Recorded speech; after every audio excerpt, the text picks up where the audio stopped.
Niqab banned, outrage in Muslim majority Kyrgyzstan.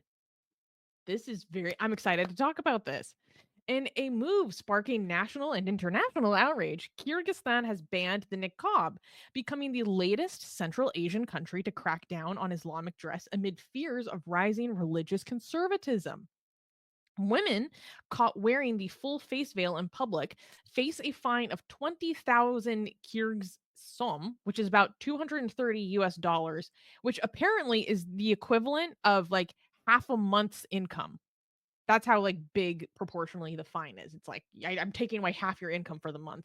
Um, Under a new Oh, law that shit. officials say is about security, not religion.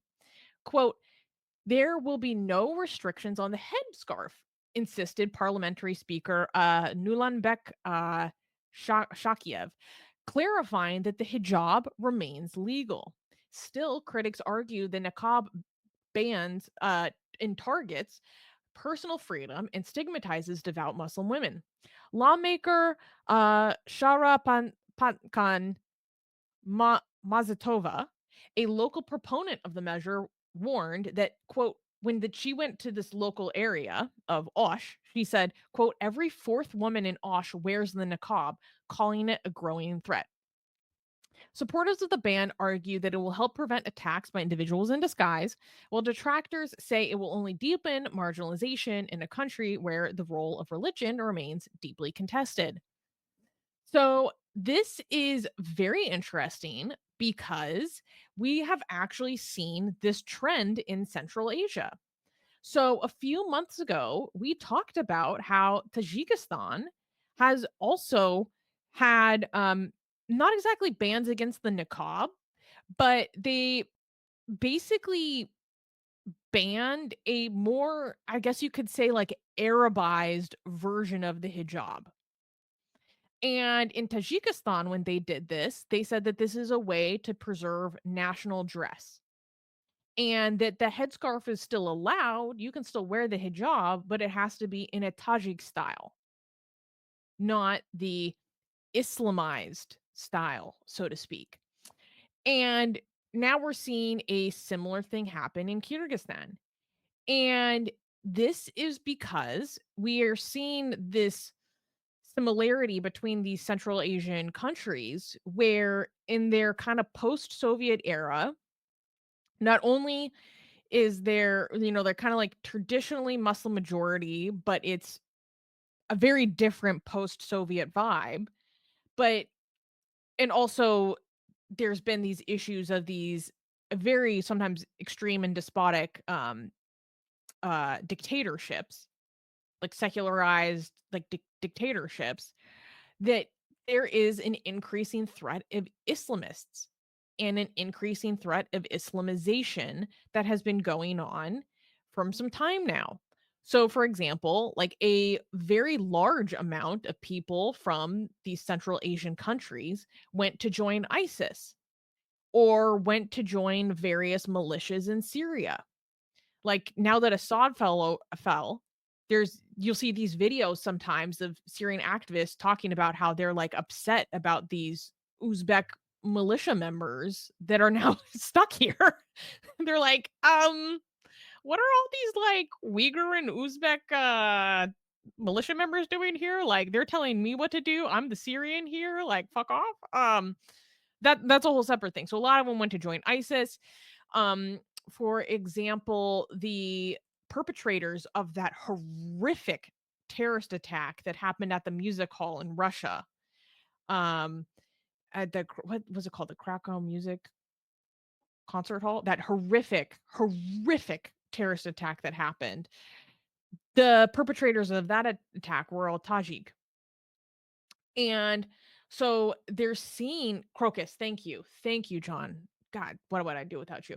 Um, they're seeing this rise of Islamism kind of in this post-Soviet era. And this is becoming a big problem because many of the leaders of these different countries are like, look, like we have been Muslim for like a very long time, but this is not our practice, so to speak. Like this is and also because to a certain extent, the more Islamized your society is, the more it's going to threaten the power of that leader, right? I think that might also be a calculation. But and this is what I find very interesting about the rise of Islamization and Islamists since the Islamic Revolution in Iran, which is really what is why this is spreading around the world, what this is responding to, is that it is taking Islamic practice around the world that traditionally used to look very different, it used to be very localized, and it's kind of homogenizing it all into one thing. And oftentimes it becomes a kind of reimagined stereotype of a very Arabized Islam. And you can see this even in the UK, for example. I have friends that grew up in Pakistani families that immigrated to the UK more than 40 years ago.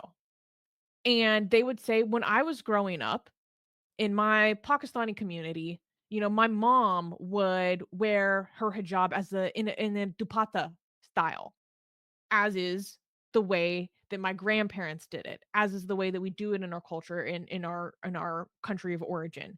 We had our own version of it. The way it looks in South Asia is very different than the way it looks in Yemen, for example.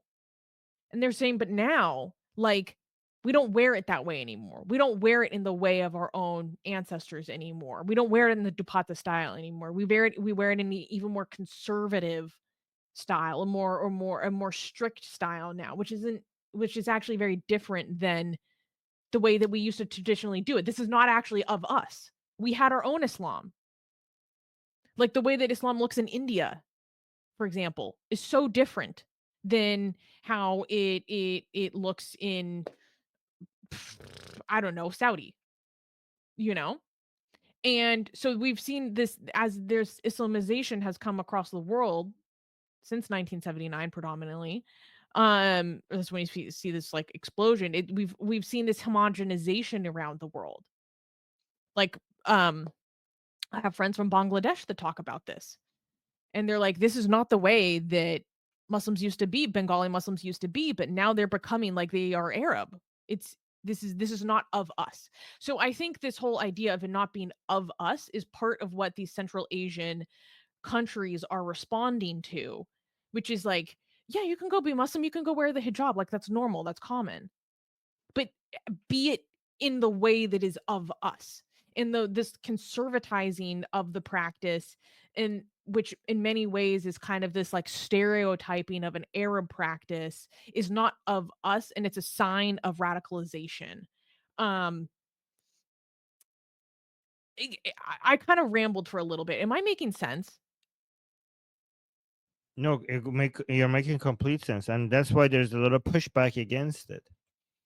There's a lot of pushback against it, and again, there are. I just looked this up. Apparently, there are at least 10 Islamic countries that have banned the niqab. Kyrgyz, with this being, it used to be 9. Now with this is going to be 10. So Algeria, Tunisia, Morocco, Tajikistan, Uzbekistan, Kazakhstan, Azerbaijan, Turkey, and Egypt, and now this Kyrgyzstan now adds to 10 countries, Yeah. 10 Islamic countries that have banned the niqab. Like I used to kind of be on the fence about banning the niqab, partially Mm. because I generally kind of tend to be like I don't call myself a libertarian, I call myself like a libertarian sympathizer. Like I like the principles a lot, but sometimes uh principles should not outweigh like consequences in realities, right? Um and so I'm like, oh well, the state of like government interference, da da da. But I've really started to change my mind about it because so many other countries are like, no, we perceive this as a threat, and we're literally all Muslim. Like, uh, yeah, As a liberal myself, the way I try, because it's all about the balance between laws and freedoms, right? Restrictions and freedoms. We want maximum freedom, but not to the point where you have no stability. So it's always the question about what is the right amount of restriction and what is the right amount of freedom. And I think the right amount is can never be decided by one person analyzing the situation and saying this is the right amount of restriction and this is the right amount of freedom.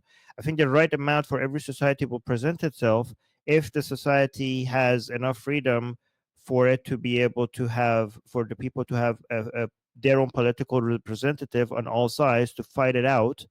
And every society will find the right balance if it's democratic enough and liberal enough for the politicians of different parties to fight over what is the right balance for their country and figure it out in a democratic process, right? So I don't think you could come out and say this is the right level of government intervention and this is the right amount of freedom.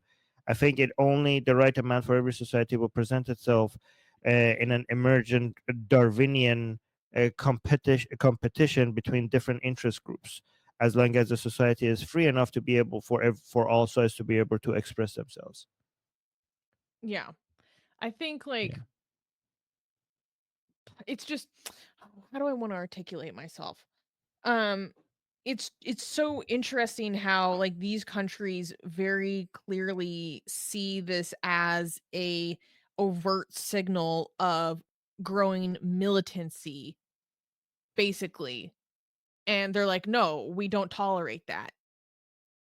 But I think because in the West we have such a um people can say a lot of shit, but I think in the West we generally actually have a lot of feelings of like being inclusive of the other. I actually think that is a Western value. That we're like, we almost don't feel like we can assert ourselves to say that that's not okay. Um, and then there's also like a guilt element to it. Um, yeah.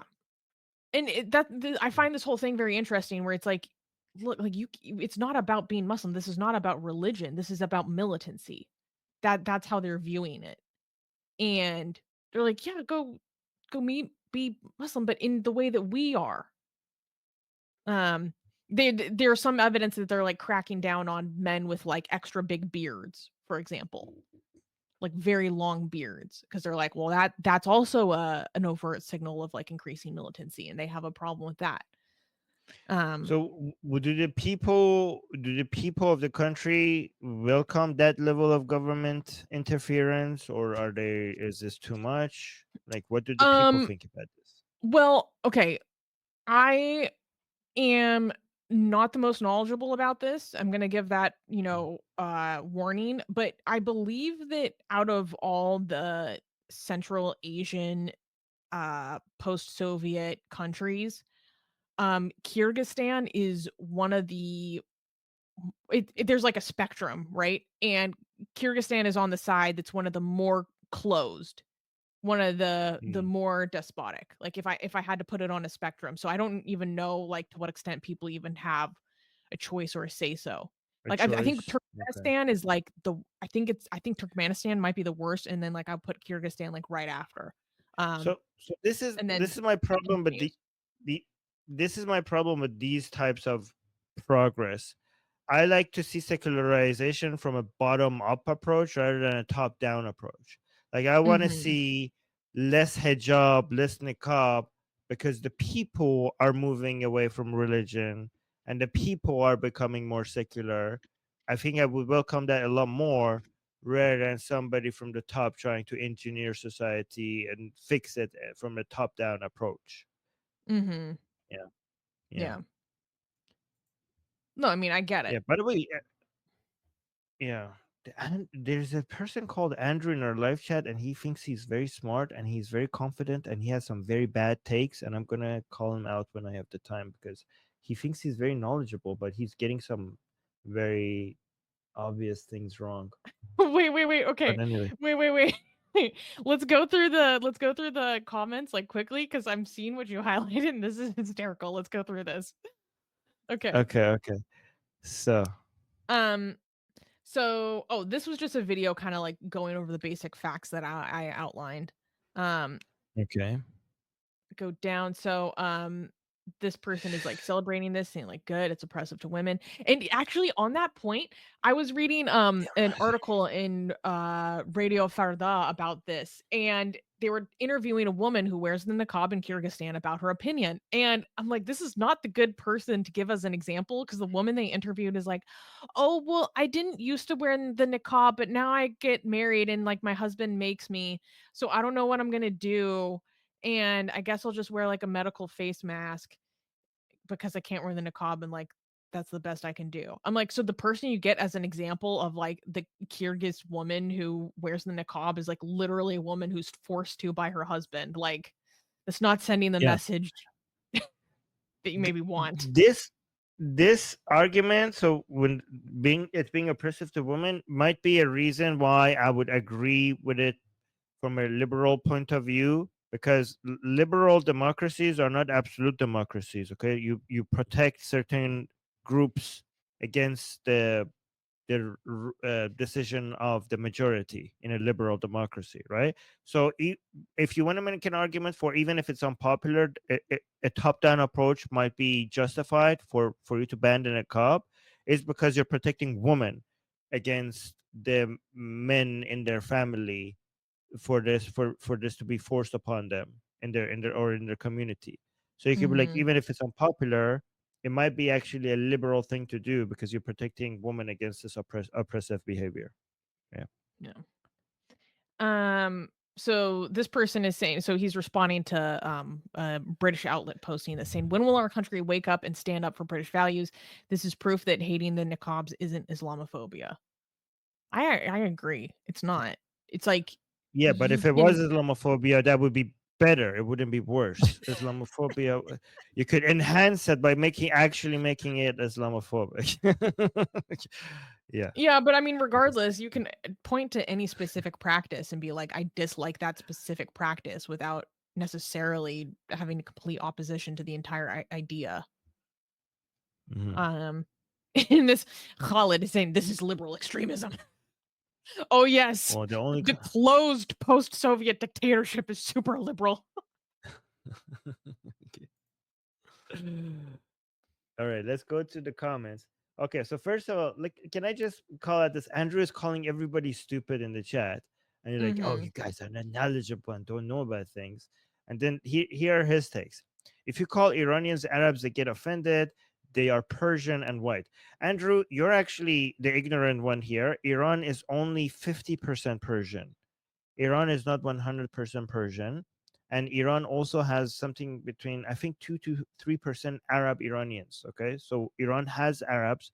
Iran has Bakhtiaris, Baluchis, Turk, Azeri, Kurd, Gilaki, Gilaks, Lor, Turkmen. yeah, Turkmen. So yeah, no, Iran is not Persian. Iran is half Persian. So you coming here and bragging about, and yet we have Arab Iranians as well, even though they're the minority, but we do have them. And you coming here and talking about your knowledge, you're actually ignorant about this topic.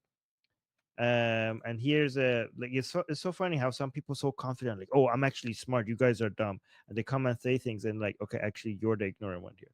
And then here's saying democracy doesn't work, republics do. So let me actually tell you what you were trying to say, and you failed at it because you're not very smart. You mean absolute democracies don't work? Republics are a form of limited democracy. Republics are a form of democracy where it's not an absolute democracy. Republics are necessarily have democratic elements within them. So democracy and republics are not contradictory. Republics are a form of democracy. So we have absolute democracies and we have limited democracies. And limited democracies, a form of that, are republics. And in the modern times, republics which are limited by liberal values, we call them liberal republics or liberal democracies. So again, you're acting like these two are in contradiction, shows that you have very low knowledge of anything political philosophy, and you're coming here again. It's okay for people to have limited knowledge, but the fact that you're bragging about your superior knowledge and coming here and making these obvious mistakes shows your, it's funny. It's funny. Yeah. Anyways, let's go to the super chats and the other comments. Gaijin gave a super chat saying Islamic modesty versus surveillance state fight.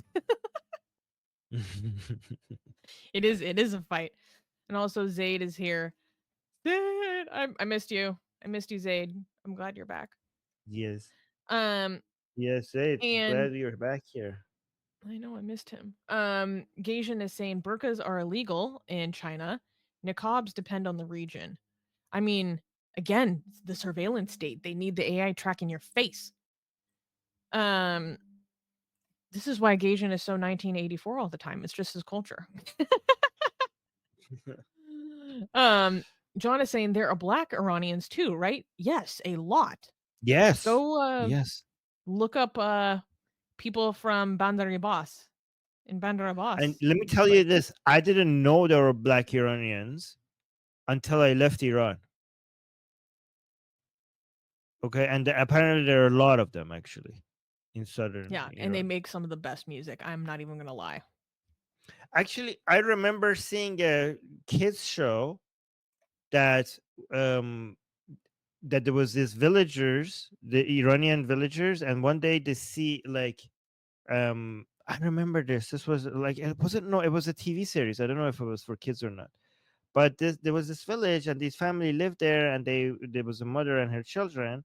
And one time there's a a black kid, they see a black kid that was basically left alone, and they take this black kid into their home, and they start playing, the kids start playing with it, and the mother and they all that entire family, they're obsessed with trying to wash him because they think he's extra dirty because he's black. So this is like a faraway village in Iran, and they have never seen a black person before. And the mother every day is taking this kid to the river and is just washing the shit out of this kid constantly. And you're like, why don't you get clean? And they're all wondering. And this was a TV show in Iran that we watched. So it was, now that I remember that, I should find that TV But show. what's the moral of the story? I You don't don't need know. to do I don't that? Like know. it's just his skin? Is that the moral of the No, story?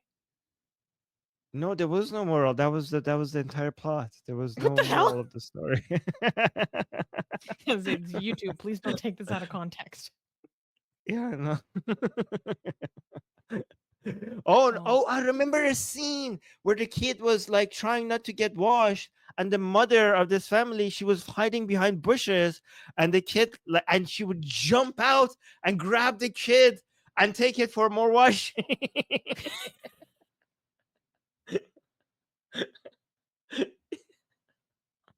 Oh What my the god. fuck? Yeah. I hope that's somewhere on YouTube. I have to go find that, because yeah, I remember that watching that on TV as a kid in Iran. And they would shove his head, like he would look, the mom would look at it like, why doesn't it get clean? Oh my god. Yeah, I have to go find that show Bruh. and show it. Bruh. Oh my gosh. Okay. So yeah, it's like apparently like a lot of Iranians that are not closer to the south or haven't seen. I mean I grew up in Iran most of my life, half of my life, and I never saw a black person ever, and apparently there's a lot of them somewhere in Iran. Yeah. Yeah, down in the south. Do you know who makes the most amazing, gorgeous, and other adjectives that I can't use here on YouTube, blasphemous art ever? We do! And for some reason, we are giving it away for free. Download them now using the link in the description before we change our mind.